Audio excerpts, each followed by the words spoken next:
That's where I long to be, with my three good companions, just my rifle, pony and me.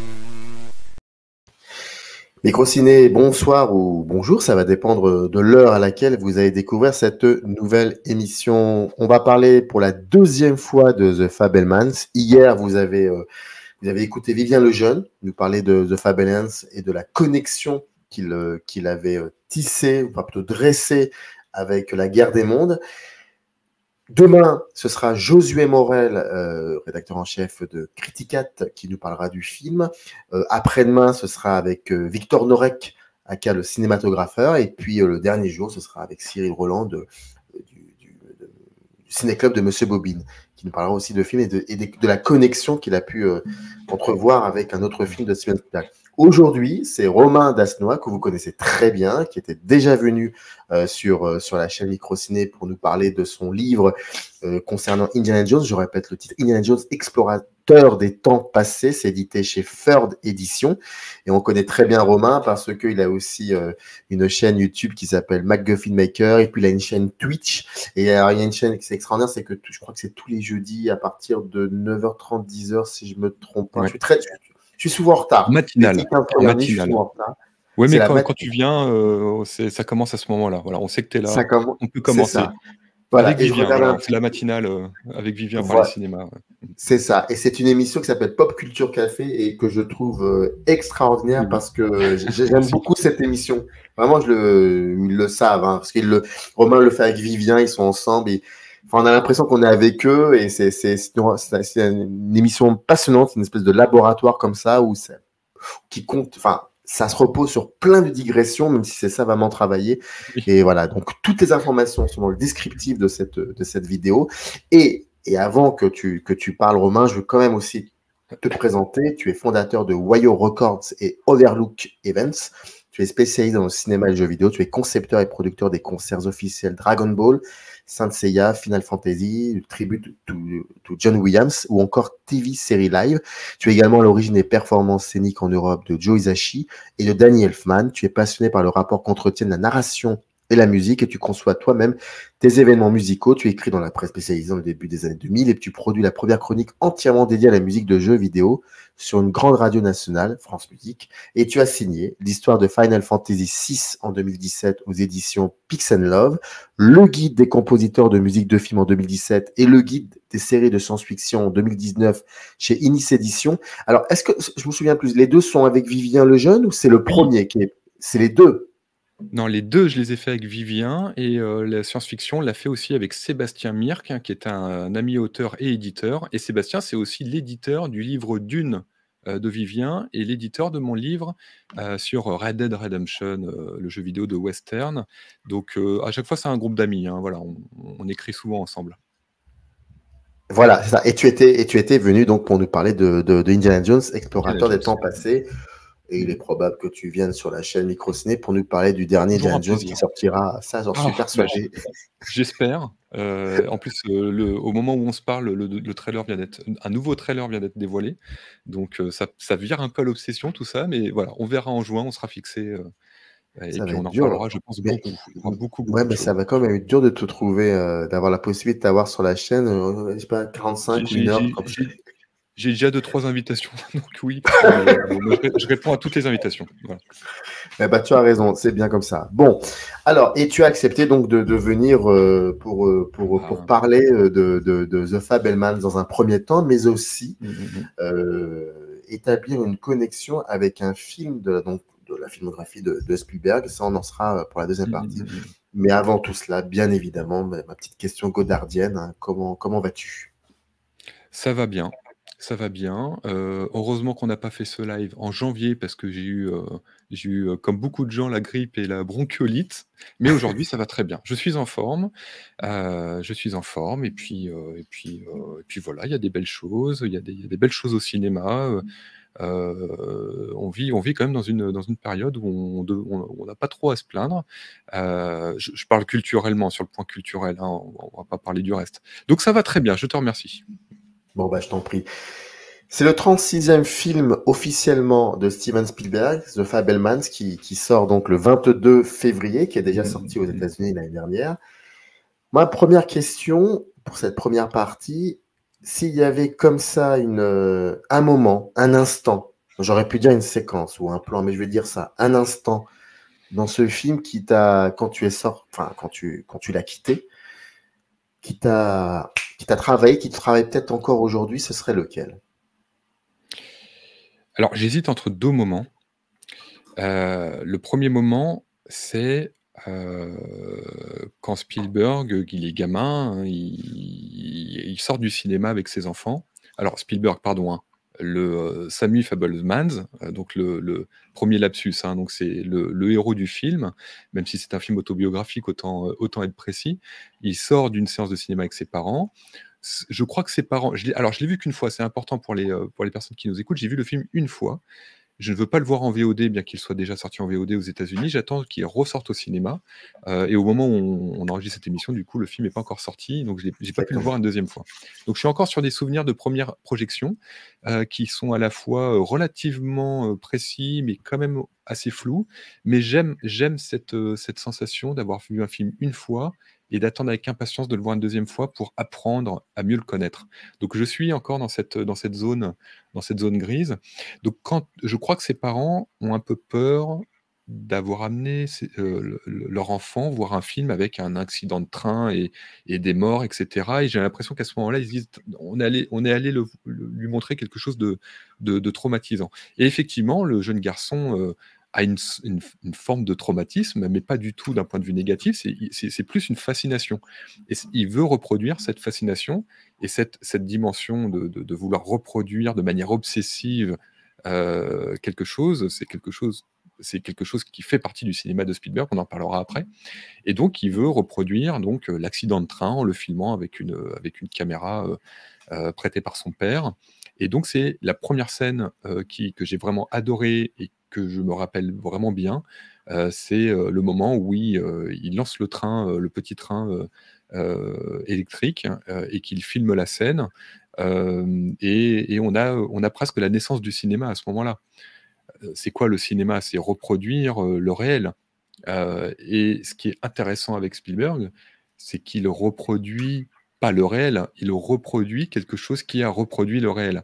On est déjà dans une mise en abîme de ce qu'il est en tant que futur cinéaste à ce moment-là, hein, même si c'est un film, même si c'est une fiction, voilà, c'est Spielberg. Je risque de faire ce lapsus tout le temps, donc autant le dire tout de suite, voilà, le gamin c'est Spielberg, on reste là-dessus.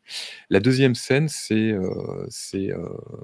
la danse de sa mère, éclairée par les phares d'une voiture et la sublime musique de John Williams.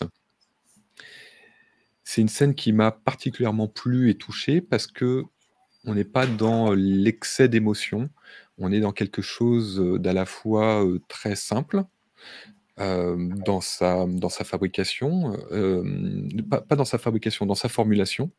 Évidemment, c'est absolument splendide, hein, que ça soit la photographie, la musique, hein, de John Williams que j'ai noté, et puis cette danse,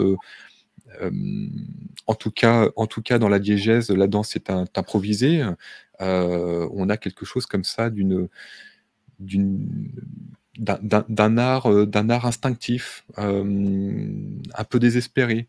La mère du jeune garçon est un petit peu perdue, hein, elle est perdue émotionnellement. Bon, il y a toutes les années, on aura des années pour faire des analyses sur ce film. Mais ces 2 scènes, donc je peux pas les dissocier, je vais citer les 2 du coup, sont vraiment les 2 scènes qui m'ont vraiment, qui me restent vraiment en tête. Et puis la toute dernière, mais pour d'autres raisons. Mais vraiment ces 2 scènes-là. Après, si je dois en garder une, je garderai la scène de la danse.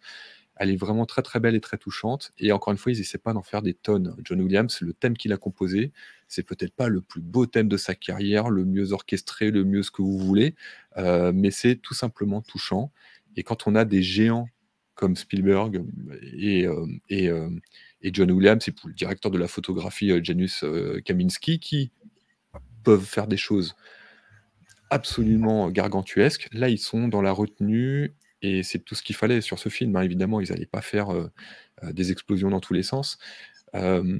cette simplicité est d'autant plus touchante. Et voilà, ça m'a.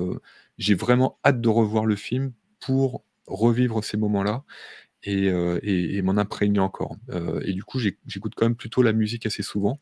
Et ça commence déjà à rentrer dans ma culture du quotidien. Comme je dis souvent, euh, la musique finit par creuser un sillon dans l'oreille. Euh, Parfois, je prends d'autres métaphores. La métaphore la plus drôle, mais elle parle mieux aux gens, c'est le matelas à mémoire de forme.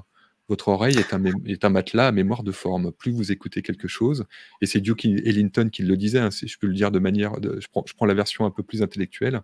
Duke Ellington disait une citation que j'aime beaucoup, je la cite pratiquement à chaque live que je fais. Quand on écoute une symphonie une fois et qu'on l'apprécie, quand on écoute une symphonie une fois, on l'apprécie. Quand on l'écoute pour la deuxième fois, on l'apprécie doublement. Et quand on l'écoute pour la centième fois, on l'écoute on l'apprécie à la centième puissance. Voilà, c'est une citation à peu près comme ça. Les écoutes répétées multiplient la satisfaction. Là, j'écoute la musique de The Fabelmans, comme beaucoup d'autres musiques de films qui sortent. Et je commence vraiment à la connaître relativement par cœur. Et plus je la connais, plus elle m'est familière. Et je sais que quand j'irai voir le film, ça va résonner en moi de manière beaucoup plus personnelle et beaucoup plus intime. Quand j'ai vu le film, j'ai tout découvert au visionnage. Et pourtant, il y a quelque chose que je fais souvent, et c'est également le cas de mon camarade Vivien Lejeune. On écoute souvent énormément les bandes originales avant de voir les films. C'est quelque chose qu'on aime faire. Il y a une particularité à faire ça. Certains n'aiment pas du tout. Et là, sur ce film-là, j'ai pas voulu faire ça, et je pense que en tout cas dans ma démarche personnelle dans ce film, c'est quelque chose voilà, j'ai bien fait. J'ai pris ça. J'ai même pas vu J'ai vu un peu le trailer du film avant que le film sorte, mais j'étais vraiment blindé. Je savais de quoi ça parlait fatalement, mais j'en savais pas plus. Donc que ça soit la musique, le fond du film et de tout ce qui nous amène d'un point de vue esthétique, je l'ai découvert sur le moment. Et là, je commence donc à m'en imprégner plus émotionnellement. Et pardon d'avoir été aussi long, je pense que la scène de la danse de la mère est la scène que je retiendrai. Question extrêmement provocatrice et qui absolument comment dire, ne te donnera pas un aperçu de ce que je pense de la musique de film, mais quand même, pour le coup, parce que j'allais le dire, hein, j'allais te dire que Vivien fait la même chose, parce qu'il l'avait dit une fois au cours de vos émissions Pop Culture Café. Le fait, là, déjà, premièrement, est-ce que tu peux nous parler? Alors ça, c'est une question généralement soit qu'on pose pas ou alors qu'on pose à la fin d'une interview, mais là, pour le coup, j'ai envie d'en savoir davantage maintenant. La composition de John Williams avec ce film, qu'est-ce que tu pourrais en dire déjà? Et de deux, cet exercice d'écouter une composition avant de voir le film, est-ce que ça a le... Ah, c'est très provocatrice comme question. J'ai honte de la poser, mais c'est pas grave. Bah non, vas-y. Si ça t'énerve, c'est bien, ça va quand même te... Voilà. Est-ce que ça a le même effet que regarder une bande-annonce et d'essayer d'imaginer le film avant de le voir, pardon. Non, mais c'est pas bête. Parce que tu sais que j'ai une aversion totale pour... Enfin voilà, je regarde pas les bandes... Enfin non. Non, moi non plus. Voilà. Je le dis d'ailleurs sur l'émission Pop Culture Café qu'on fait avec Vivien, on passe des trailers et on commente un peu l'actualité. C'est tout nouveau pour moi, hein, je l'ai souvent dit, je vais chercher des trailers, je savais pas où les chercher, alors c'est pas plus compliqué que ça. Non, c'est pas une démarche que j'ai habituellement de regarder les trailers, pas du tout. Le nouveau Indiana Jones, j'ai regardé le trailer justement pour l'émission qu'on fait et je voulais pas la voir. Et puis on est aussi dans une ère où on va sur les réseaux sociaux. De toute façon, je peux pas passer à côté, hein, sans prévenir, ou alors il faut que je bloque des mots-clés, etc. Et ça devient vraiment très, très compliqué à faire. Pour répondre à la première partie de ta question, la musique de John Williams sur Fabelmans, elle est tout en retenue. Voilà. C'est pas quelque chose qui va marquer l'histoire de la musique, de film, en l'occurrence. D'ailleurs, on le dit sans problème, il est nommé aux Oscars, Je suis pas certain qu'il la mérite sur cette bande originale, d'un point de vue purement musical et de création et d'implication. Il est tout en retenue, mais ça reste John Williams. La mélodie au piano, elle est très, très belle, elle est touchante. John Williams est un pianiste à la base, hein, c'est même un pianiste de studio, hein, il a travaillé avec des grands compositeurs avant lui-même de devenir compositeur. Donc je dirais que c'est une musique qui est totalement dans son ADN, mais comme le film, c'est pas un film qui veut aller chercher les Oscars, qui veut aller chercher, hem, la grande, une manière de marquer les esprits, comme a pu le faire Spielberg et John Williams, par le passé avec des films, voilà, beaucoup plus impressionnants ou beaucoup plus forts émotionnellement, hein.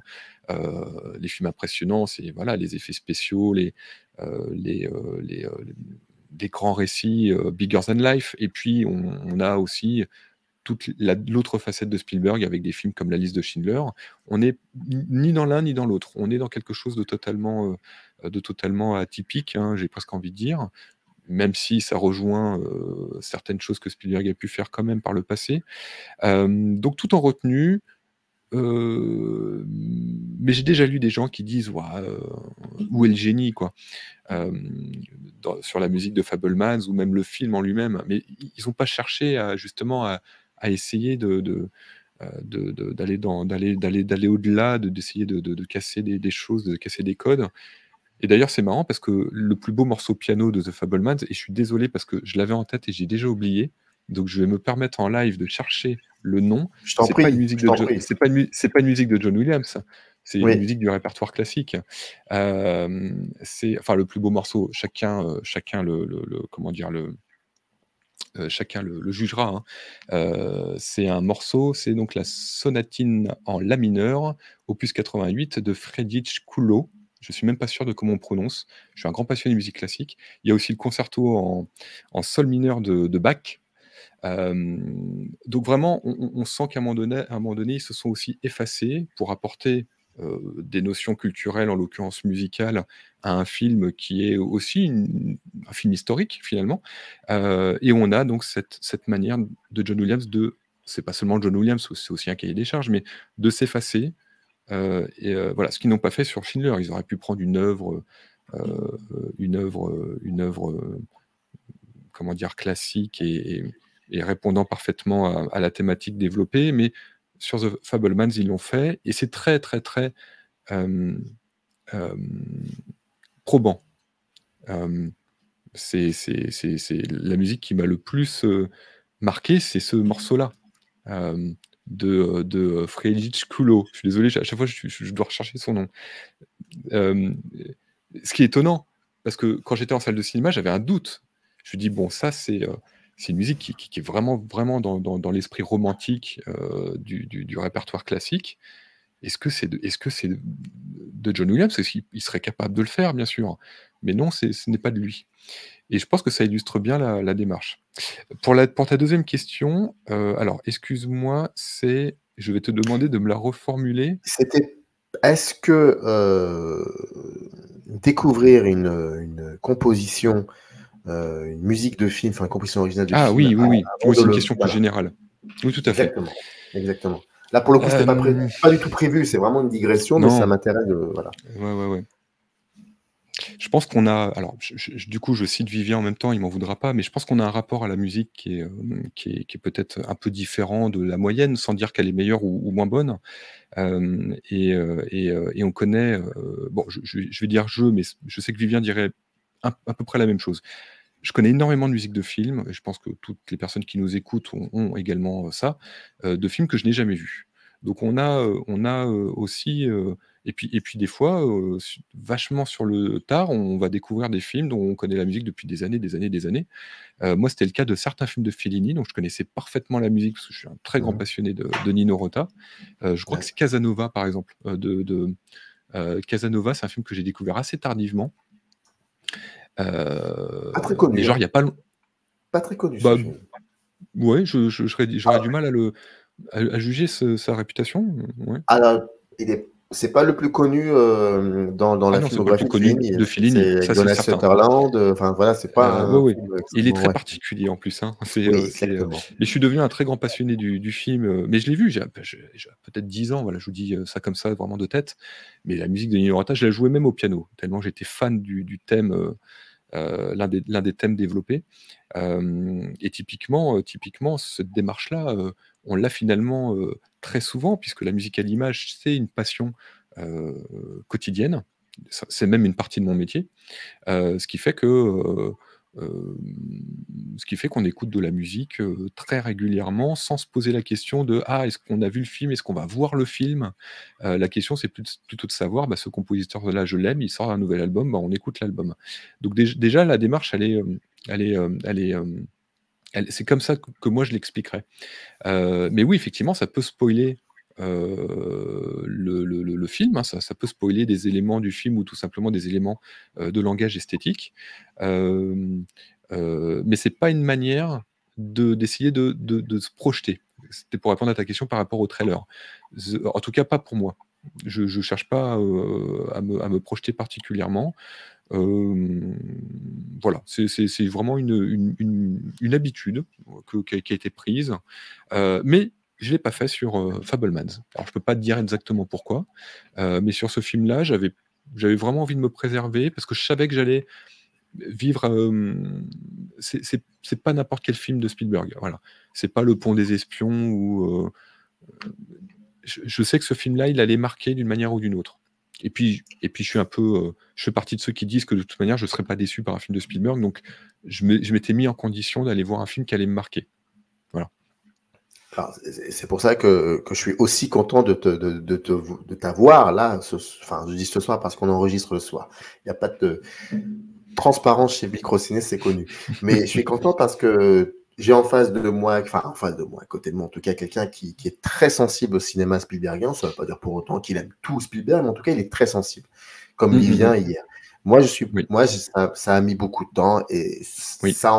il y a encore des problèmes. Mais c'est intéressant ce que tu dis quand tu mets en évidence le fait que tu savais qu'il allait se passer quelque chose Ah ouais. avec ce film. Ah ouais, ouais. Alors, deux questions. Un, comment ça se fait? Comment tu peux? Mmh. Et deux,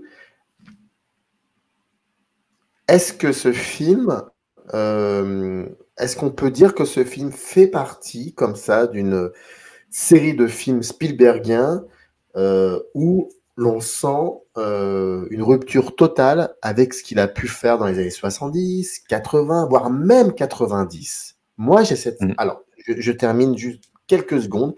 J'ai cette sensation que depuis, allez, on va dire depuis peut-être 20 ans, il se passe quelque chose avec Spielberg que je n'aurais jamais, moi, personnellement, soupçonné parce que étant un enfant des années 80, enfin, il y a quelque chose qui se passe. Et d'ailleurs, West Side Story, qui est son avant-dernier film, pour le coup, qui a été malheureusement un succès, un échec public, pour le coup, et qui a un gros succès critique, et que moi, personnellement, je considère... je me suis entendu le défendre devant des aficionados à la base de Spielberg. Enfin, moi qui ne suis pas du tout Spielbergien et que je trouve extraordinaire comme film. Enfin, j'ai l'impression que autant le cinéma de Spielberg a complètement changé depuis peut-être 20 ans, pour plein de raisons, on va peut-être en parler certainement, et j'ai l'impression que The Fabelmans est dans cette continuité-là. Donc, petit 1, qu'est-ce qui te fait dire que tu sentais quelque chose? Et petit 2, est-ce que The Fabelmans, on peut le ranger dans un espèce de, peut-être, dernier cycle de l'œuvre de Spielberg? Et qui ne fonctionne pas d'ailleurs, parce que je crois que ce film n'a pas eu un grand succès aussi aux États-Unis, comme West Side Story. Oui, bah, beaucoup moins que West Side Story par ailleurs. Encore Déjà le budget était beaucoup moins élevé et puis bon, bah, oui, mais c'était couru, hein. Et je pense que même lui, en faisant ce film, savait qu'il allait pas, il a toujours connu ça Spielberg, hein. Il a toujours connu une carrière en dents de scie, même si, dans les, comment dire? Dans les pics, les plus importants de sa carrière, on peut dire qu'il a quand même, il a quand même crevé le plafond, il a atteint les étoiles. Je parle vraiment en termes de bassement matériel, hein, en termes de box-office, hein. Mais il a connu aussi, enfin, je veux dire, quand il fait E.T., je sais plus, 2 ans plus tard, il fait La Couleur pourpre et enfin, il fait La Couleur pourpre, il fait, l'Empire du Soleil et puis il est dans le creux de la vague, quoi et puis il se fait même traîner dans la boue, donc il a toujours connu ça. Donc je pense vraiment qu'en faisant ce film-là, il se fait plaisir. Je fais des raccourcis, hein, se faire plaisir, c'est un peu, dit comme ça, c'est un peu bizarre, mais effectivement, on sait que Spielberg va faire des films très commerciaux, par ailleurs très bien réussis, hein, parce que E.T. et Jurassic Park sont des films très, très, très commerciaux, mais en tout cas, ce que je pense très, très sincèrement, c'est que ça reste des grands films de cinéma et de cinéphiles. On peut ne pas être sensible à ça, mais en tout cas, je pense vraiment qu'on peut le dire. Et il propose à chaque fois des choses qui vont être l'antithèse quasi parfaite de ce type. En 93, le meilleur exemple qu'on ait, c'est ça. En 93, il y a Jurassic Park qui lui permet d'avoir les finances et on lui permet de faire la liste de Schindler. Et cette double, cette double facette, cette dichotomie dans la nature intrinsèque de Spielberg entre tout ce côté très impressionnant, très technologique, très, très innovant et très populaire du cinéma qui va s'opposer. En plus, Schindler est un film en noir et blanc. Enfin, vraiment, il joue là-dessus. Et il ne se contente pas de jouer, hein. Je veux dire, c'est un cinéaste jusqu'au bout des ongles et il va forcément chercher à explorer toutes les possibilités que lui offre l'art du cinéma. Donc quand un film comme Fablemans arrive, je mets pas le S au bon endroit à chaque fois. C'est vraiment, on sait qu'on va avoir ce creux de la vague, mais qui sera peut-être plus marquant pour nous en tant que cinéphiles, même si j'ai été extrêmement marqué par Jurassic Park et par Indiana Jones, forcément. Mais on est sur quelque chose de particulier.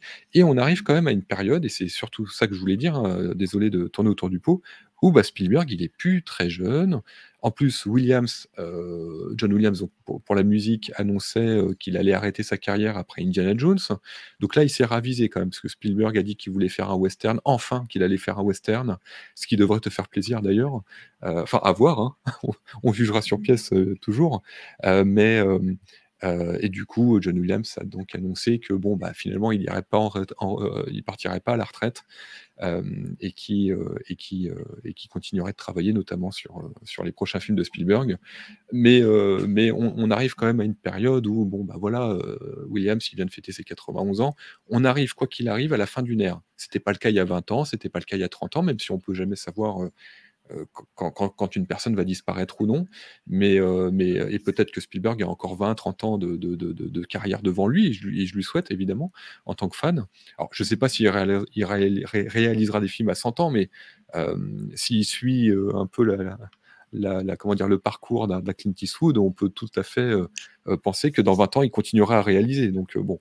Ou alors d'un cinéaste portugais qui s'appelait Manuel de Oliveira et qui a fait des films excellents, au demeurant, excellent, au-delà de 100 ans. Hein. Je crois qu'il est mort à 107 ou 108, je ne sais plus. Ouais, c'est quand même assez exceptionnel. Hein. Ouais. Oui, il faut le faire quand même. Mais voilà, pour répondre à la question de manière plus simple, il faut que je cherche à simplifier. Forcément, à ce stade de la carrière donc, de Spielberg et de Williams, j'aime bien citer Williams à chaque fois, je vais les citer un peu en binôme. Forcément, on sait qu'il y aura ces charnières à certains degrés. Ce ne sera pas son dernier film, ce sera même pas son avant-dernier film ou son avant-avant-dernier film, mais il y aura quelque chose qui enclenche une dernière étape. Là, il enclenche une dernière étape. Et d'ailleurs, le fait d'annoncer qu'il veut faire un western, c'est assez parlant, quoi, dans sa carrière et dans sa culture. D'ailleurs, quand il a rencontré John Williams, ils sont allés au restaurant ensemble. C'était pour The Sugarland Express, donc ça devait être en 73, donc il y a 50 ans. Et John Williams, comment dire, témoigne de cette première rencontre où il s'est retrouvé avec un gamin en face de lui qui lui sifflotait des airs de vieux western qu'il avait composés quelques années auparavant, et donc même lui avait oublié qu'il les avait composés. Donc The Fabelmans enclenche cette dernière partie de la carrière de Spielberg, même si elle peut être encore longue. Et ça, moi, j'en ai conscience, et je pense que beaucoup en avaient conscience. Et donc, on va forcément voir le film avec un certain état d'esprit, où on est déjà un peu mélancolique. On sait que dès qu'il y aura une scène un peu mélancolique, ça va nous tirer les larmes. On va voir tout de suite cette perspective de chant qui amène vers une fin, ou en tout cas, et c'est le cas du film, vers comment dire, une introspection. Et pour le coup, c'est une véritable introspection puisque c'est une autobiographie. Donc oui, quand je suis allé voir le film, j'avais déjà cette sensation très forte que j'allais vivre quelque chose d'unique. Et c'est peut-être aussi une prophétie réalisatrice, hein, de le penser très fort, et puis au final, on le pense comme ça, mais bon, voilà. Ça, j'en doute pas, d'autant plus que Spielberg, c'est dans l'ADN de ma culture cinéma. J'y peux rien, c'est comme ça. Ce que peut-être les jeunes d'aujourd'hui ne comprennent pas, mais c'est normal, hein, c'est comme les personnes qui étaient là avant nous et qui avaient leur propre repère. Mais moi, un de mes repères très forts, c'est Spielberg. Donc quand je vais voir ce film-là, avant même que le film commence, dès que les premières notes se font entendre, je sais que je suis en train de vivre un moment historique dans ma culture cinéphile. Donc je ne sais pas si ça répond exactement à ta question, parce que je suis peut-être parti un peu loin, mais cette dimension-là m'a pas quitté. Je pense qu'elle va pas me quitter. Et est-ce qu'on est dans la prophétie réalisatrice? Peut-être, mais ça fait aussi partie de la manière dont on vit les choses. Donc je le prends sans complexe, et puis sans chercher à m'auto-annuler, tu vois, me dire non mais alors là, tu es en train de délirer parce que tu aimes Spielberg, etc. Tant pis, et alors, j'ai envie de dire, et alors. Mais je pense réellement que le film va marquer, mais comme un film, comme La Couleur pourpre, ou des films un peu plus mineurs de Spielberg vont marquer, mais avec le temps. Voilà. Est-ce que c'est marrant que tu parles de La Couleur pourpre? C'est marrant que tu parles de ce film-là. Ah, mais j'ai un film que j'aime beaucoup, et puis c'est un film qui est peu connu. Il n'y a pas John Williams d'ailleurs dans ce film-là. Et puis ça développe des thèmes. C'est l'adaptation d'un livre. Bon, c'est un film qui développe des thèmes. Il était accusé de racisme, hein, pour faire simple, hein, parce que j'allais encore partir dans des.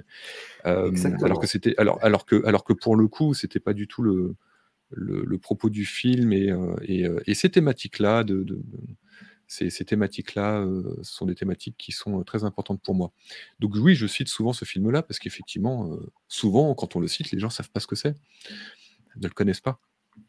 Mais c'est très étrange que et ça ne contredit absolument pas le choix que là, je suis en train de m'auto-glorifier, mais le fait d'avoir demandé à Vivien de participer à cette série d'émissions, parce que nous avons parlé aussi de La Couleur pourpre, et je lui avais dit, mais je crois que c'est hors caméra que je lui avais dit ça, je lui disais que sans La Couleur pourpre, il n'y aurait pas eu la liste de Schindler, selon moi, parce que je crois que ce questionnement qu'il avait d'utiliser le langage du cinéma pour dresser un pont entre l'américain qu'il est et surtout la judéité d'où il vient. Je pense qu'il a fallu La Couleur pourpre finalement pour pouvoir faire les The Schindler, parce que tu vois, par exemple, il y a une séquence, et ça rejoint The Fabelmans aussi, où dans ce film, peut-être un des aspects les plus intéressants me concernant dans The Fabelmans, c'est surtout cette manière qu'il avait d'installer ce questionnement sur sa propre judéité, mais dans une contemporanéité qui était la sienne, pas forcément dans une période qu'il n'a pas connue, c'est-à-dire les années 40, la Shoah, tout ça. C'est différent, c'est autre chose, c'est une autre histoire. C'est bon. même si ça concerne l'histoire de film familial de Spielberg. Mais là, on est vraiment dans la contemporanéité. Et il y avait quelque chose qui me disait, tiens, c'est passionnant. On n'est pas dans Munich. Munich, c'est autre chose, c'est un autre aspect, c'est différent. Oui. Mais c'est intéressant de voir ça. Et donc, pour revenir à la couleur pourpre, il y a une séquence qui aurait pu être génialissime, que je trouve. Enfin, moi, mon ADN musical, c'est le rhythm and blues. Le rhythm and blues. Là, voilà, c'est mon ADN musical. Après, il y a eu la country, après, il y a eu. Voilà. Mais c'est le rhythm and blues à la base. Donc, rhythm and blues, je veux dire, on est dans le gospel, on est en Otis Redding, on est dans tout ça. Donc, voilà. Et il y a une séquence, je me dis, mais c'est génial. Ça ne peut être que génial quand je suis gosse. Et beaucoup plus tard, quand je la revois, je me dis, il y a un problème.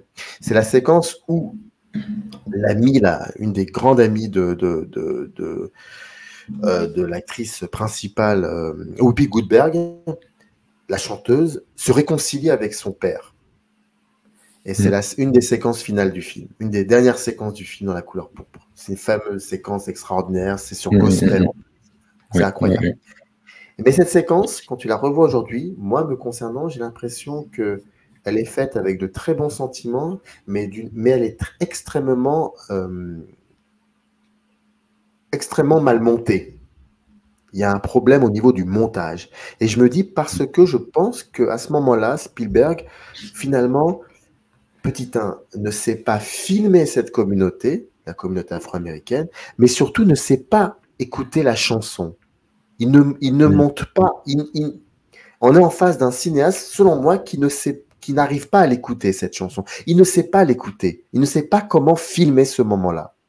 Et je crois que La couleur pourpre a été une expérimentation, un laboratoire pour enfin, quelques années après, trouver le ton, et je le dis de manière objective, pas subjective, parce que j'ai beaucoup de soucis avec la liste de Schindler, mais de trouver le ton qui lui permet de pouvoir se réapproprier, pardonne-moi de cette comparaison, la musicalité qui sied au film.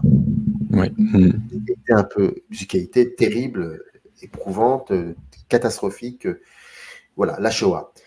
Et c'est là où je me dis que finalement la couleur pourpre a été important. Et The Fabelmans dans tout ça, je pense que The Fabelmans, c'est vraiment, et j'en parlais avec Vivien, j'ai l'impression que ça fait partie d'une série de films où il ne se pose vraiment plus de questions, où il ne se prend plus la tête, où il ne se prend plus la tête par rapport au tempo, par rapport au rythme, par rapport à la destruction même du rythme. Il fait ce qu'il a envie. Je crois que The Fabelmans est un film quand même qui repose sur des blocs séquentiels quand même, qu'on peut aimer ou pas, mais c'est voilà. Et ça qui m'intéresse. En fait, je trouve ça intéressant que tu cites souvent John Williams, parce que je trouve que les derniers films de Spielberg, eh bien, finalement, sont des films de cinéastes mélomanes. Il y a un rythme musical qui est passionnant et qu'il arrive à installer dans ses films. Et même les films les plus perturbants, comme Le Pont des Espions, comme The Post, c'est-à-dire qui est un film qui est extrêmement lent, pas long, lent, et que moi je trouve génialissime, vraiment, je trouve ça génialissime. Voilà, il y a ce rapport au rythme et tout ce que je viens de te dire, voilà. Donc, je sais pas quoi. C'est pas une question, c'est juste un semblant. Enfin, non, mais je pense que la couleur pourpre, c'est un sujet délicat. On a beaucoup reproché le fait qu'il ait fait un peu trop avec des personnes blanches pas parce qu'elles sont blanches, après on rentre dans des questions de réappropriation culturelle. Donc c'est un sujet qui est très touchy et très complexe. Il a quand même travaillé avec Quincy Jones sur le film, mais je pense qu'effectivement il n'était pas assez mûr pour ça, tout simplement. Pas forcément qu'il connaissait mal la culture afro-américaine, ce qui est aussi vrai, mais je pense que c'est une question de maturité. Et qu'au bout d'un moment, avec l'expérience, et puis c'est quelqu'un, Spielberg, c'est quelqu'un d'instinctif, mais quand même c'est un intellectuel. Exactement. Ce qui n'est pas du tout le cas de Lucas. Lucas, c'est un intellectuel, mais c'est pas un instinctif. C'est un calculateur. Et ça, c'est quelque chose qui et d'ailleurs, c'est justement en ça, même si c'est un autre sujet qui fait que c'est un bon duo et que je pense personnellement que Lucas aurait dès le départ, alors peut-être pas dès le départ, mais en tout cas par la suite, il aurait dû appeler Spielberg pour réaliser les Star Wars. Mais ça, c'est encore un autre sujet et puis, là, c'est des débats sans fin. Mais pour moi, ça aurait été l'équation gagnante, quoi. Et qu'on arrive effectivement à des films comme Fabelmans, mais même avant ça, hein. Moi, je suis un grand défenseur d'Arrête-moi si tu peux ou Le Terminal, d'autant plus que c'est des musiques, alors très humblement, hein, que je joue en concert avec des concerts que je mets en place, et je suis toujours content de mettre Le Terminal ou Arrête-moi si tu peux, parce que je trouve que c'est justement, des films où, c'est pas des films majeurs de Spielberg en termes de tout ce que tu veux, quoi.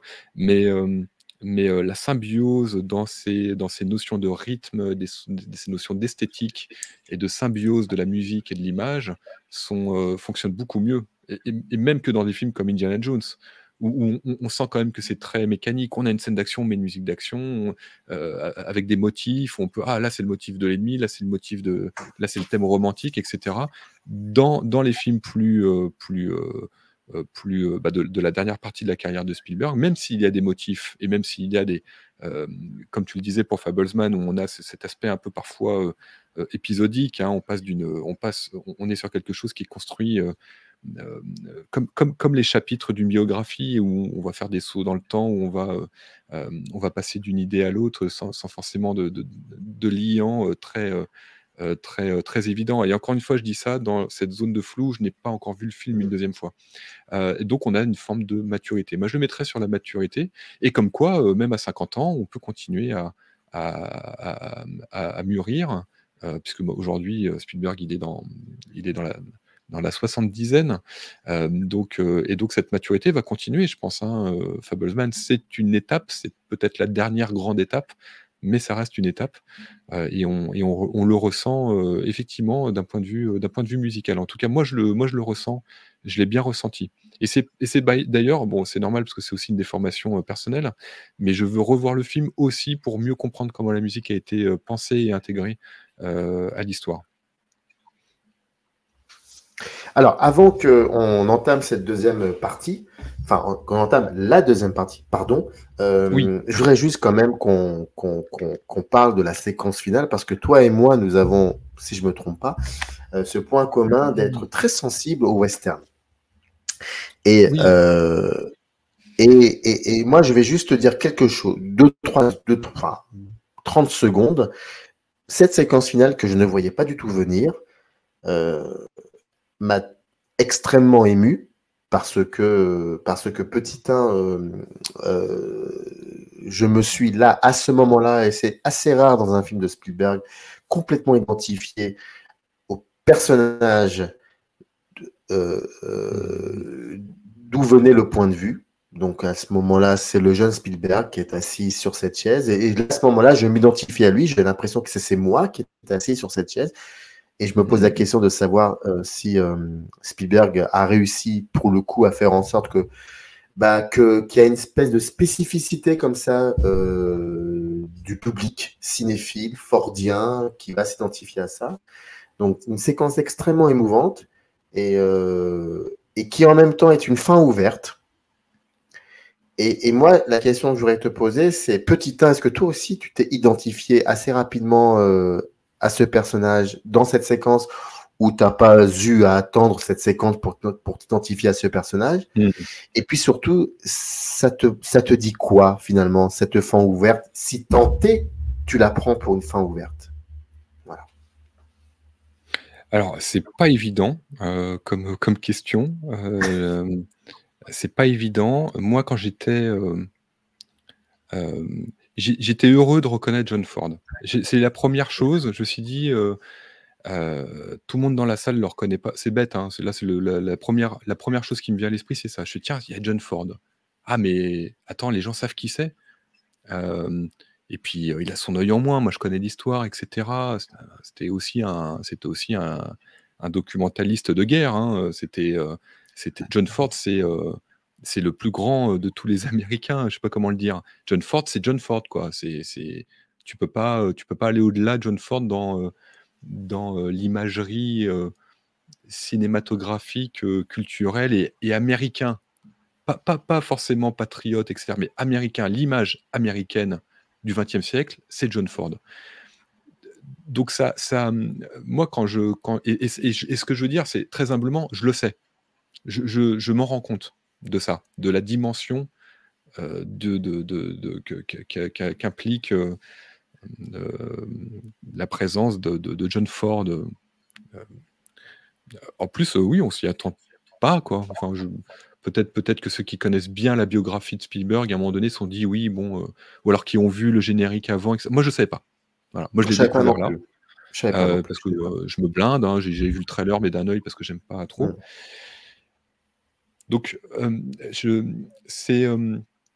j'ai du mal à répondre à ta question pour être honnête, mais cette sensation-là, elle est rare, hein, en salle de cinéma, où tu te dis, putain, mais oui, il débarque, qui va rencontrer?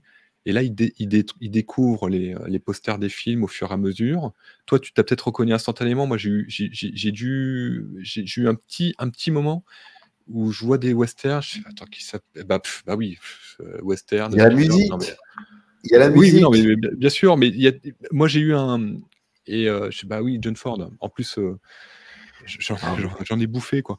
Mais effectivement, quand on arrive à ce moment-là, je crois que c'est ce que je t'ai dit quand on était tout à l'heure, juste ensemble en rantaine. Moi, je crois que j'ai souri, comme je souris rarement, tout le long de cette séquence. Je sais pas si il faut encore une fois que je revoie le film. Est-ce que pour moi c'est un cadeau? Est-ce que c'est un voilà, il y avait une dimension un peu indescriptible, et on a cette mise en abîme encore. C'est une mise en abîme du cinéma dans le cinéma. On sait qu'il a rencontré John Ford, mais pour être totalement honnête, on en a parlé un petit peu avant, mais je sais pas exactement comment il l'a rencontré, ce qu'il a rencontré vraiment en ces termes-là, où on sait qu'il l'a rencontré plus longuement, qu'il a eu des discussions avec lui, c'est ce que tu me disais sur le plan cinématographique, hein, pour être très précis. Donc cette rencontre a eu lieu, mais la manière et puis la manière dont John Ford est interprété avec toute cette imagerie, c'est une image d'Épinal à lui tout seul, John Ford. Donc c'était une sensation qui était agréable en tant que cinéphile. On l'a pas souvent, ce genre de sensation, où vraiment il va parler au plus, ça fait un peu élite. Alors j'essaie de trouver les mots, j'essaie justement de pas que ça fasse trop élitiste. Il parle aux cinéphiles. Tu peux pas faire autrement, mon cher Romain. Il parle aux vrais cinéphiles. Il n'y a pas de vrai, de faux cinéphiles. Je veux pas lancer le débat. Mais il parle à des cinéphiles qui vont comprendre jusqu'au plus infime, la perspective la plus infime de ce que ça veut dire qu'un John Spielberg rencontre John Ford et qu'il a ensuite toute cette carrière. Et ça va aussi peut-être parler à ceux qui ne savent pas du tout qui est John Ford, mais ils prennent cette scène-là comme elle est, parce que c'est une scène qui est très bien réalisée, et puis donc cette fameuse boutade de fin avec l'horizon, c'est la manière la plus charmante et la plus humble de corriger sa caméra dans le dernier plan, comme le maître lui a suggéré quelques secondes avant. C'est vraiment, je peux pas plus le décrire. Voilà, j'ai pas de mots, mais c'était un grand moment, forcément, qui m'a marqué. Et puis quand je me rappelle, parce que bon, je l'ai vu en avant-première, le film, à Paris, quand je sortais de la salle, tout le monde parlait de John Ford. Alors peut-être que c'était parce que l'avant-première, il y avait une concentration de personnes, on va dire, un petit peu plus éduquées sur le plan cinéphile. Mais effectivement, tout le monde parlait de John Ford et puis de David Lynch, quoi, parce que bon, il y avait quand même aussi ça de sous-jacent. Et puis tout le monde l'avait pas reconnu, donc il y a eu le générique de fin où les gens disent tiens, David Lynch, bah oui, c'était lui à la fin. Donc voilà, pardon, je sais pas répondre à ta question, mais bon, je pense que j'en ai dit quand même pas mal. Mais voilà, c'est un moment particulier. Alors, tu y as répondu. Et là où je voulais. Et tu avais une autre question après, je crois, mais Non, mais c'était par rapport à l'identification, finalement. Est-ce que tu t'étais identifié comme moi j'ai pu l'être? Parce que, enfin, comment dire, moi, moi, c'est depuis vraiment mon enfance où je suis très sensible au western. C'est vraiment le genre, mon genre de prédilection. Et puis surtout les films de John Ford, La prison du désert, etc. Mais autant que je m'en souviens, je ne pense même pas que que le nom de John Ford soit évoqué durant cette séquence-là. Non. Je pense pas qu'il le dise. Il le dit même On pas. le voit écrit, Voilà. Oui, ça c'est sur les vrai. posters et puis sur je crois me souvenir que sur son bureau, il a, un truc, tu sais, où il y a le nom écrit sur les bureaux, C'est possible, c'est possible, c'est bon bref, possible. mais je crois pas donc le nom est forcément cité. Hem, mmh mh. Mais en tout cas, c'est une séquence extrêmement particulière parce que oui, il y a pour beaucoup de raisons, il y a plein de raisons. Mais c'est une séquence aussi comment dire, qui pour le coup, on dit souvent, seuls les vrais savent. C'est pas là dont je veux venir. Je veux pas parler de ça, mais c'est vrai que cette séquence est vraiment, elle est très artificielle dans le sens où elle est vraiment à part dans le film. Vraiment à Ouais. part. Elle pourrait ne pas être dans le film, ce serait peut-être la même chose, je pense. Mais ça rajoute quelque chose. C'est pour ça que je me dis, est-ce que c'est une fin ouverte sur autre chose? C'est ça Mmh. qui Bah, m'interroge. Qui me questionne. l'autre chose, parce que quand on arrive à la fin du film, en tout cas c'était mon sentiment, puis le film est quand même assez long, hem, c'est de dire: «Mince, c'est fini». On veut connaître la suite, mais en vrai la suite on la connaît. Bah Et c'est oui. ça la fin ouverte. La fin ouverte, la partie qu'on connaît. Même si à ce moment-là exactement parce qu'il rentre chez Universal à ce moment-là, il faut savoir, hein, que les gens sachent, Spielberg, il commence à trouver des petits jobs, comme monteur et puis il finit par réaliser des séquences. D'ailleurs, je crois qu'on le voit réaliser, une séquence. Alors je sais pas si c'est la fameuse série dont il a réalisé un épisode, c'était sa première réalisation. Non, non, Hem, on ne voit rien, hein, on il le ne voit voit pas pas. Non, réaliser. non, c'est juste ses premiers films et Oui, oui. ensuite il va chez Universal et puis il y a un gars qui Ouais, lui ouais. dit, moi je connais quelqu'un qui pourrait vous. Enfin, ça aussi c'est incroyable. Je veux dire, Voilà, donc je connais le quelqu'un qui pourrait. voilà, c'est, voilà, mais effectivement, à ce moment-là, tout l'après, on connaît. Alors Hmm. il y a pas de film et cetera, mais on connaît. Donc c'est une fin ouverte, mais c'est une fin ouverte sur l'histoire voilà, qui est accessible à tous parce qu'en plus de ça, on peut voir les œuvres qui sont sorties de ses premières collaborations très tôt, hein, chez Universal. Hem, voilà, tout ce à titre personnel, comment je le perçois et encore une fois, toujours dans cette zone floue. Je l'ai vu qu'une fois. En décembre en plus, hein, on est déjà, février, mi-février, donc je l'ai vu qu'une fois il y a longtemps, il y a 2 mois maintenant, et on sait ce que c'est de voir un film une fois. Ça suffit pas, ça suffit jamais, ça suffira jamais de voir un film une fois. Donc il faut que je le revoie et que je puisse mettre des mots plus précis là-dessus. Là, on est sur et puis finalement, c'est bien parce que ce que je suis en train de dire là, je pourrais pas le redire après parce que je connaîtrais mieux le film. Donc finalement, c'est bien aussi. C'est un exercice de style assez intéressant que tu nous proposes parce que, on s'exprime de manière d'ailleurs, je te l'ai dit avant qu'on commence, où je suis pas très à l'aise parce que je l'ai vu qu'une fois le film. Donc, tu vois, mes souvenirs sont pas encore très précis. Mais c'est intéressant, ouais. Mais par contre, il y a au moins une chose sur laquelle peut-être tu es sûr, enfin, tu en es, c'est cette connexion avec un autre film de Steven Spielberg, parce que c'est un peu l'idée même Ouais. de cette émission. Oui, tout à fait. Et je vais te laisser en parler, te présenter ce film. Oui. Donc, la question, c'était, est-ce que ce film, The Fabelmans, te fait penser à un autre film qu'il aurait réalisé? Pourquoi? Ce serait lequel? Et pourquoi ce film-là? Alors, quand tu m'as posé la question, en sachant qu'il y aurait d'autres personnes qui se prêtent à cet exercice, hein, comme voilà, Vivien, Victor, on les a cités. Hem, je me suis dit, «Putain, je vais pas choisir ce film-là». Tout le monde non, mais c'est le plus évident, c'est pas intéressant, tout le monde, enfin, c'est comme enfoncer une porte ouverte, mais je me suis dit: «Allez, c'est pas grave». C'est Rencontre du troisième type, pour, pas mal de raisons, même si ces raisons peuvent se retrouver dans d'autres films et c'est d'ailleurs, ce que mes camarades feront. Pourquoi Rencontre du troisième type selon moi? Déjà parce que c'est, au moins un de mes Spielberg préférés. C'est l'un de ceux que je connais le mieux, sans faire de hiérarchie, parce qu'il y en a plein que je connais très bien, donc je ne vais pas faire de hiérarchie, mais pour la forme, je pourrais dire que c'est celui que je connais le mieux et celui que j'apprécie le plus. Voilà, c'est très rhétorique, mais c'est un film qui me parle.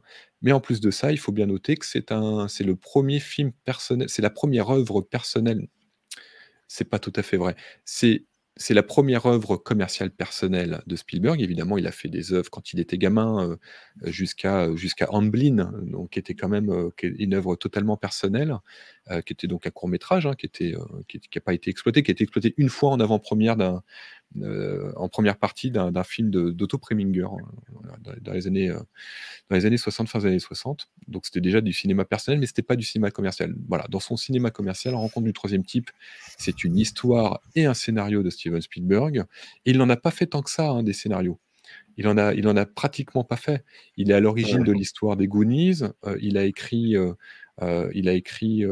l'histoire de Poltergeist, qu'il a même pas réalisé. Bon, là encore, il y a des débats. Mais bon, c'est pas le débat pour aujourd'hui.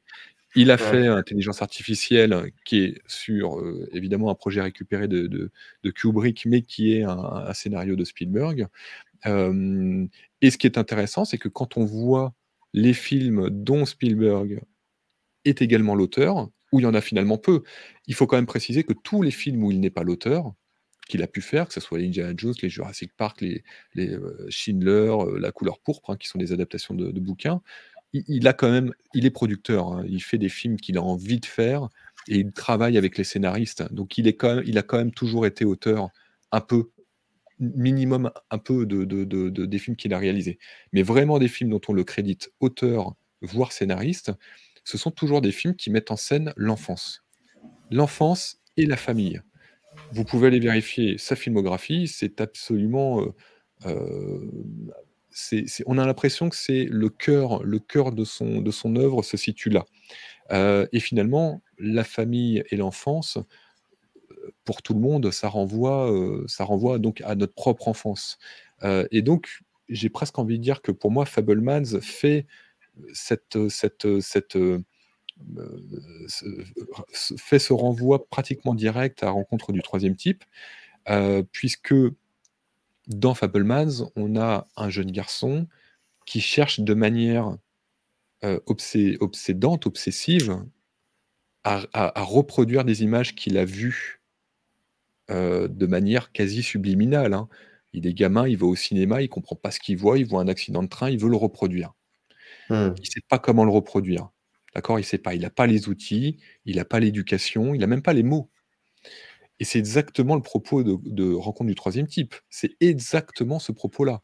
Dans Rencontre du troisième type, on a notamment, mais c'est l'acteur principal, le personnage principal, Richard Dreyfuss, Rob Neary, qui est frappé d'une image subliminale quand il rencontre le vaisseau extraterrestre dans sa voiture, et il est frappé par une image qu'il n'arrive pas à interpréter.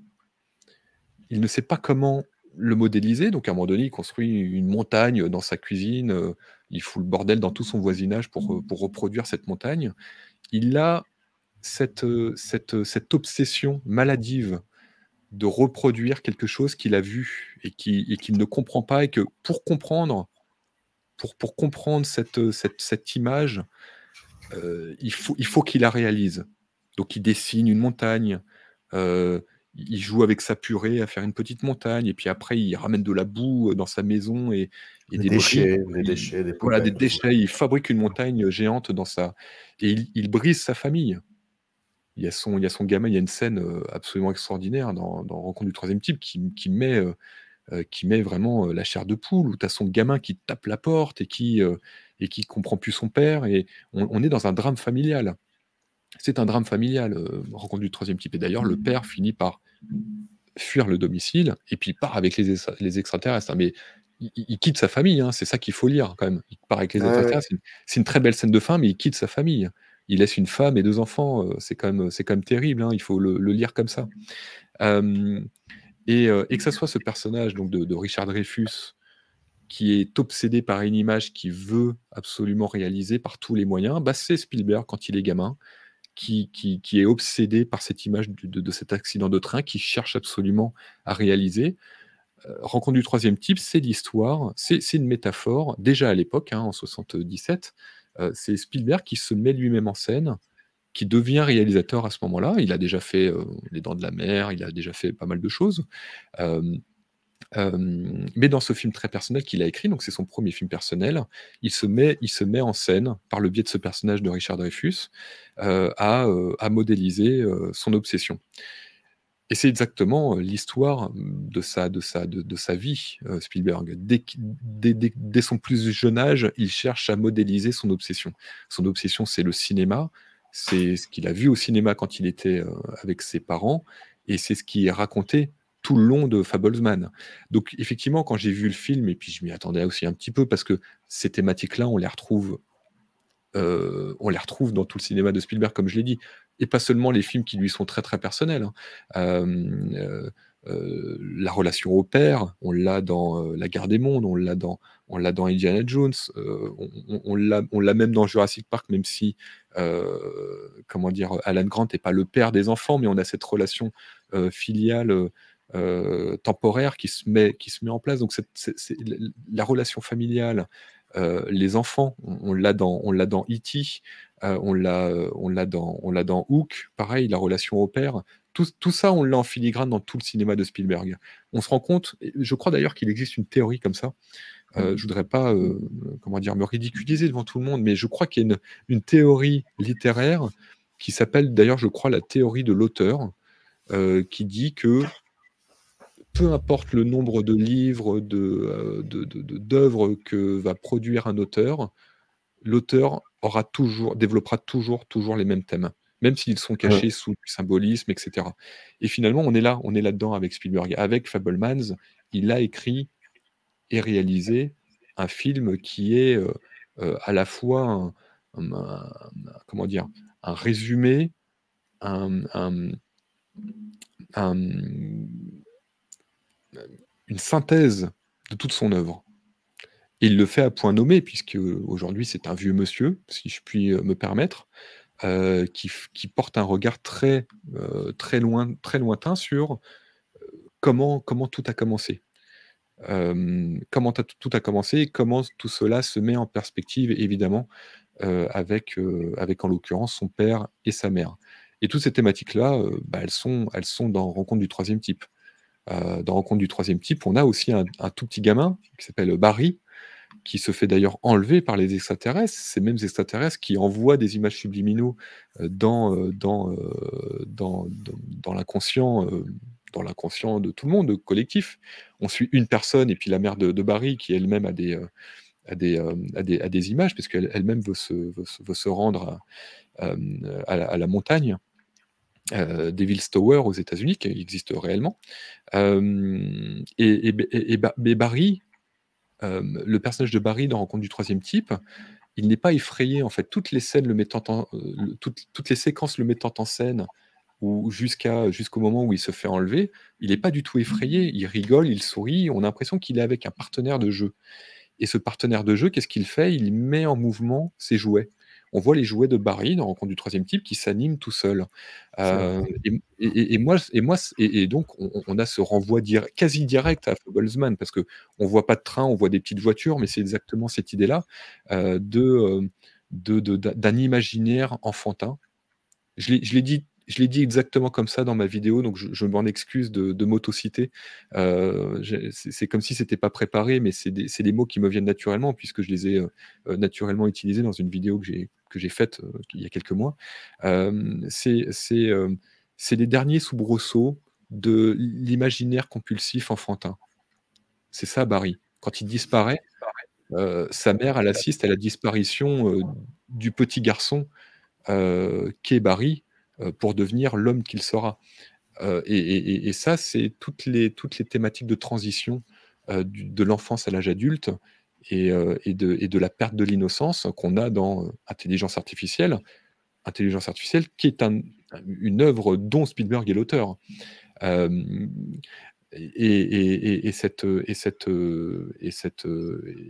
Cette logique thématique, pour moi, elle crève absolument le plafond.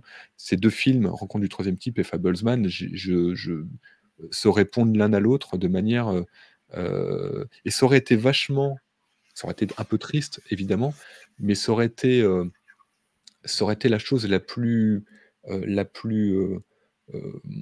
symboliquement belle du monde si Fablesman était le film testament de Spielberg.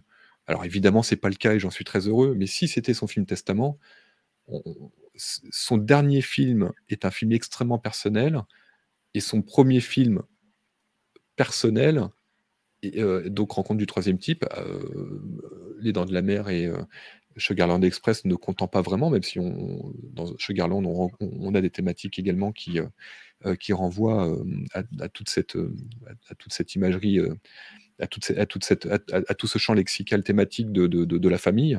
On a deux films qui se répondent l'un l'autre et qui encadrent parfaitement la filmographie de Spielberg. Et à l'intérieur de cette filmographie, on a ce développement logique, de cette passerelle entre les deux.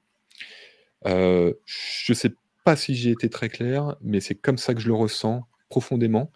Et c'est d'autant plus touchant parce que Rencontre du troisième type, justement, quand on lit toutes les thématiques derrière, c'est pas vraiment un film d'extraterrestre, c'est pas vraiment un film de scientifique, c'est l'éclatement d'une famille parce que le personnage principal ne pouvait pas faire autrement que d'aller vers son obsession. Et son obsession étant de réaliser une montagne, mais c'est la symbolique de réaliser un film et de y aller coûte que coûte. Peu importe ce qui se passera dans la vie personnelle ou cette obsession est plus forte que tout. On a un cinéaste avec Steven Spielberg pour qui le cinéma est plus fort que tout. Et je pense pas qu'on puisse dire ça de tous les cinéastes. Pour certains, c'est juste un métier, pour certains, c'est un business, pour certains, c'est une passion, ils aiment ça, etc. Mais quelqu'un qui a le cinéma autant, comment dire, accroché, je trouve pas mes mots, viscéralement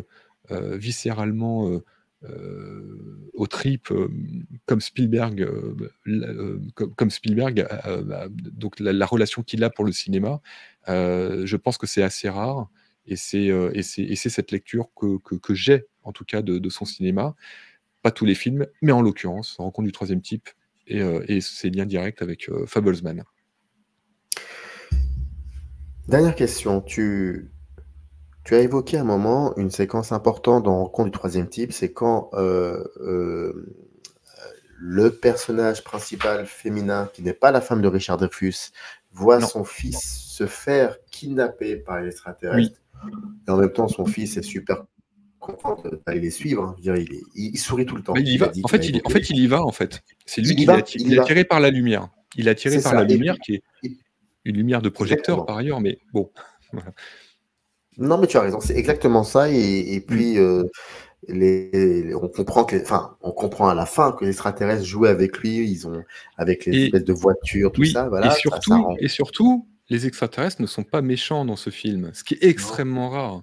Extrêmement rare. Alors, c'est aussi tiré de précédentes œuvres littéraires, notamment de Ray Bradbury, puisqu'évidemment, Spielberg, comme tout le monde, s'est inspiré d'œuvres plus anciennes, même si c'est une œuvre originale.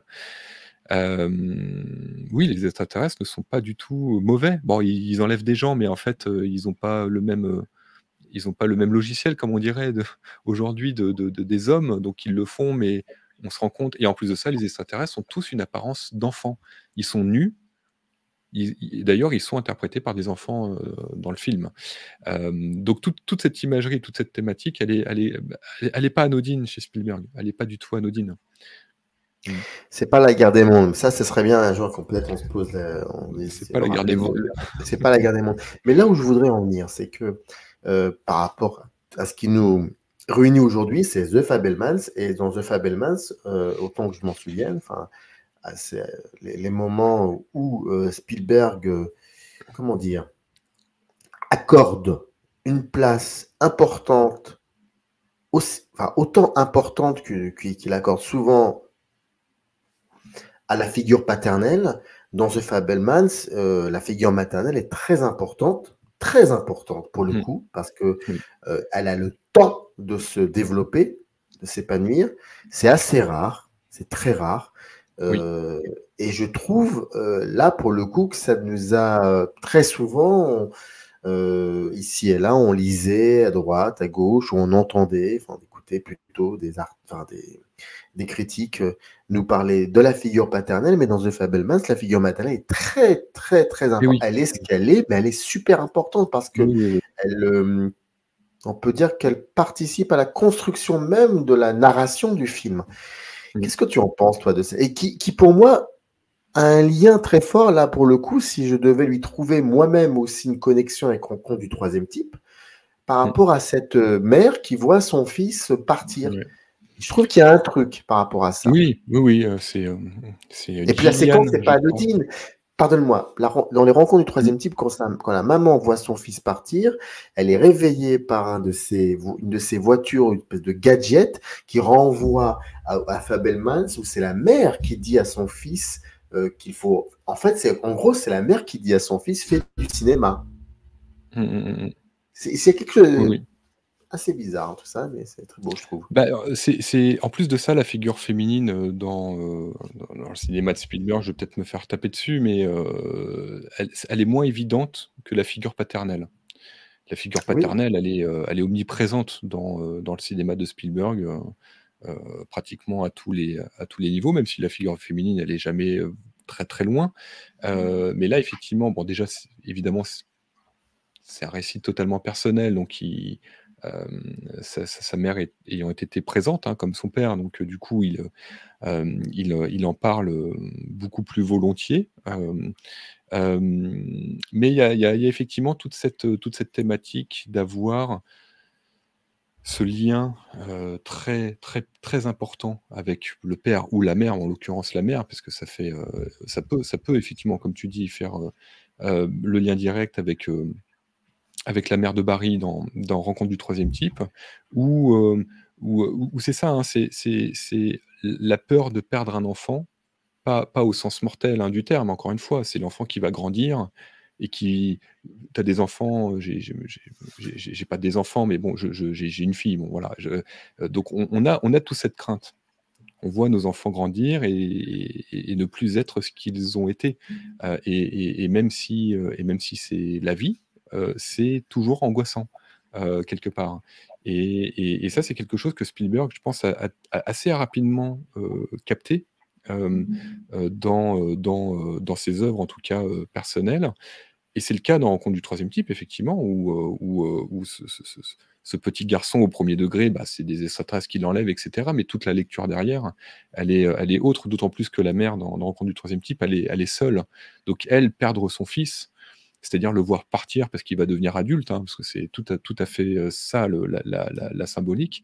De toute façon, cette peur, c'est une peur qui est une prédiction, ça va se réaliser. Elle perdra son enfant à un moment donné dans le cycle naturel de la vie. Et on a, évidemment cette figure maternelle absolument, oui, absolument touchant, quoi, dans Fablesman, où on a, cette mère qui elle-même est en perdition. Elle est en perdition, avec le mari, avec le j'allais dire avec le cousin, mais c'est pas un cousin, avec le partenaire, comment dire? L'associé du père, Mm. ou son employé, je sais plus, pardon, hein, de toute façon, c'est pas important, mais elle est en perdition, et cette perdition se met forcément, à un moment donné, en perspective avec la relation qu'elle a, en l'occurrence, avec son fils, et l'émancipation, elle est finalement des 2 côtés. L'émancipation, évidemment, elle est ancrée culturellement avec les femmes.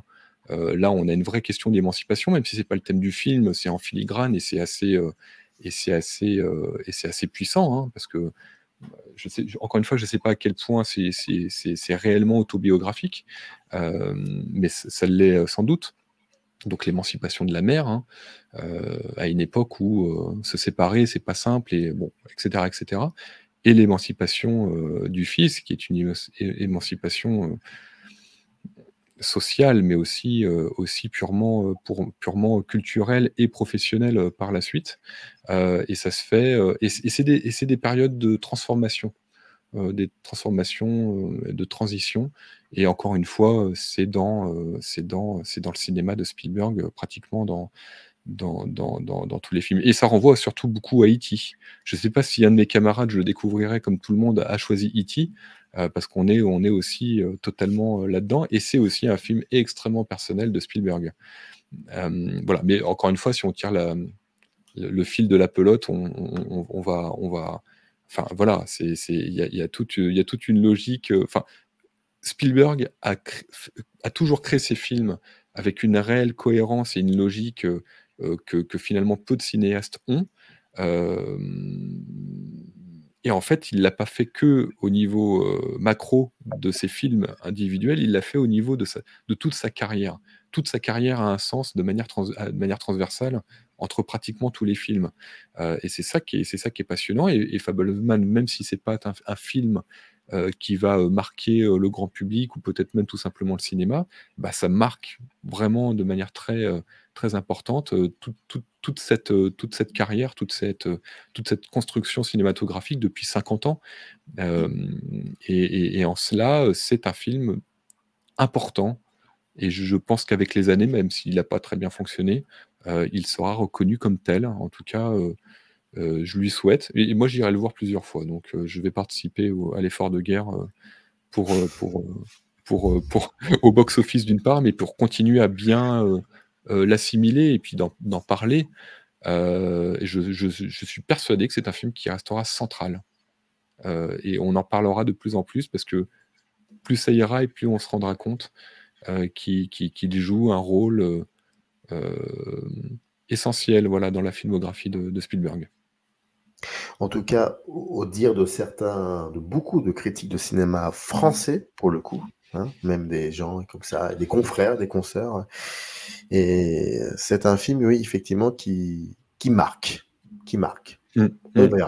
On verra. En tout cas, c'était un plaisir de t'entendre parler d'un film que tu n'as vu qu'une seule fois. Et oui, c'est pas facile. Hein. Je suis pas facile. Je sens que j'ai parfois un peu ramé à trouver mes mots, mais voilà, encore une fois, on est dans cette zone. Ah bah là, j'ai envie de te dire, si tu l'avais vu une fois et demie, je demande ce que ça serait. Non, c'était passionnant, c'était vraiment intéressant. Merci beaucoup de l'invitation, en tout cas, à compléter avec évidemment le visionnage des émissions avec les autres camarades. Je pense qu'on sera tous assez complémentaires, connaissant les uns et les autres. Donc c'est vraiment bien, c'est cool, c'est une bonne initiative. Je te remercie en tout cas. Je rappelle à ceux qui nous regardent, Romain Nasnois est écrivain et il a beaucoup d'arcs, de flèches à son arc. Et vous avez toutes les informations dans le descriptif de la vidéo au début de l'émission. Bien évidemment, j'ai évoqué tout ça. C'est un plaisir en tout cas de t'écouter, de renouer le dialogue avec toi autour de ce film. Et je pense que nous allons avoir l'occasion de discuter une fois de plus tard peut-être, pour la sortie de Indiana Jones 5. Donc, ça sera, j'ai envie de te dire, à suivre, ou peut-être avant, sait-on jamais. Avec plaisir. En tout cas, c'était un plaisir de... Voilà. Merci beaucoup, Romain, de nous avoir donné comme ça 2-3 pistes narratives sur Spielberg et la musique de John Williams et surtout The Fabelmans et son avenir. Merci à toi, en tout cas. Merci beaucoup. Générique. In the canyon, that's where I long to be, with my 3 good companions.